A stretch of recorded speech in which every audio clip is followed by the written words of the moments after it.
မိမိရဲ့ငွေကြေးတွေကိုနေ့တိုင်းစောင့်ကြည့်ပူပန်စရာမလိုပဲအလိုအလျောက်စီမံခန့်ခွဲပေးမဲ့နီလန်တစ်ခုရှိတယ်ဆိုရင်မိတ်ဆွေစိတ်ဝင်စားမှာပါဒါကတော့ Rakuten Securities ကနေတာဝန်ယူဆောင်ရွက်ပေးနေတဲ့ Rakulab လို့ခေါ်တဲ့ Robo Advisor ဝန်ဆောင်မှုပဲဖြစ်ပါတယ်ဒီဝန်ဆောင်မှုကမိတ်ဆွေရဲ့ရင်းနှီးမြှုပ်နှံမှုရည်မှန်းချက်တွေနဲ့လိုက်လျောညီထွေဖြစ်အောင်ငွေကြေးခွဲဝေမှုကိုအလိုအလျောက်လှုပ်ဆောင်ပေးတာပါ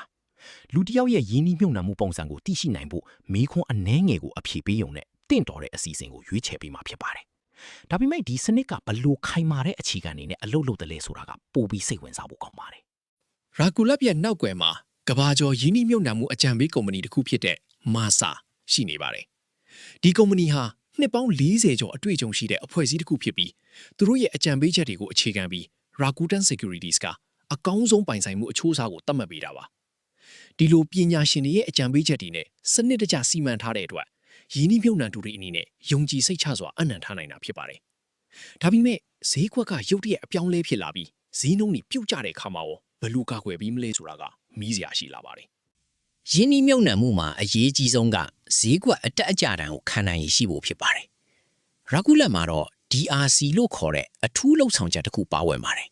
။ဒီစနစ်ကဈေးကွက်အခြေအနေဆိုးရွားလာရင်အန်ဒီရဲ့များတဲ့ stock share တွေကိုရှော့ချပြီးဘီကင်းနဲ့အစိုးရကျွေးမိစာချုပ်တွေမှာပိုပြီးပြောင်းလဲမြှုပ်နှံပေးတာပါ။ဒါ့အပြင်ပုံမှန်ငွေပမာဏတိုးမြင့်သွားနိုင်တဲ့စနစ်လည်းရှိတဲ့အတွက်ဈေးသက်သာတဲ့အချိန်မှာပိုပြီးဝယ်ယူနိုင်တဲ့အခွင့်အရေးကိုဖန်တီးပေးပါတယ်။ဒီလိုစနစ်တကျစီမံထားတဲ့အတွက်လွန်ခဲ့တဲ့3လအတွင်းမှာဘလို့ရလဒ်တွေထွက်ပေါ်ခဲ့တယ်လေဆိုတာစက်ကြည့်အောင်ပါ။ပြီးခဲ့တဲ့3လတာကာလအတွင်းမှာ Rakulab ရဲ့အစီအစဉ်အားလုံးဟာအမျက်အစွန်းရရှိခဲ့ကြပါတယ်။ AI နည်းပညာနဲ့ပတ်သက်တဲ့စိုးရိမ်မှုတွေနဲ့ပထဝီဝင်နိုင်ငံရေးတင်းမာမှုတွေရှိခဲ့ပေမဲ့ဂျပန်နိုင်ငံရဲ့ရွေးကောက်ပွဲရလဒ်တွေကြောင့်ဂျပန် stock share တွေကတိတိတတ်တာမြင့်တက်ခဲ့ပါတယ်။ဖွံ့ဖြိုးဆဲနိုင်ငံတွေရဲ့ stock share ဈေးကွက်တွေကလည်းအားကောင်းခဲ့တာကြောင့်ရင်းနှီးမြှုပ်နှံမှုပမာဏကိုတိုးတက်စေခဲ့ပါတယ်။ဒီလိုအခြေအနေတွေကြားထဲမှာ Rakulab ကပိုင်ဆိုင်မှုအချိုးအစားတွေကိုဘယ်လိုပြောင်းလဲလိုက်တယ်လဲဆိုတာကိုသိထားဖို့လိုအပ်ပါတယ်။ဇန်နဝါရီလအတွင်းမှာပိုင်ဆိုင်မှုအချိုးအစားတွေကိုပြန်လည်ညှိနှိုင်းခဲ့ရမှာထူးခြားတဲ့အချက်2ချက်ရှိပါတယ်။ပထမတစ်ခုကတော့နိုင်ငံခြားအစိုးရကျွေးမီစာချုပ်တွေမှာယင်းနှိမ့်မြုပ်နှံမှုကိုရှော့ချခဲ့တာဖြစ်ပါတယ်။ဒုတိယအနေနဲ့ကတော့ဂျပန်နိုင်ငံတွင်းကကျွေးမီစာချုပ်တွေမှာယင်းနှိမ့်မြုပ်နှံမှုကိုပြန်လည်တိုးမြင့်ခဲ့တာပါ။ဒါဟာဂျပန်နိုင်ငံရဲ့အတိုးနှုန်းအပြောင်းလဲတွေကြောင့်ရရှိလာတဲ့အခွင့်အရေးကိုအသုံးချတာဖြစ်ပါတယ်။ဒီလိုပြောင်းလဲမှုတွေကနှစ်ရှည်ယင်းနှိမ့်မြုပ်နှံသူတွေအတွက်ဘလောက်အထိအကျိုးရှိစေသလဲဆိုတာကိုကိန်းဂဏန်းအနေနဲ့ကြည့်ရအောင်ပါ။ဝန်ဆောင်မှုစတင်ချိန်ကနေအခုထိရလဒ်တွေကိုကြည့်ရင်တကယ်ကိုအားရစရာကောင်းပါတယ်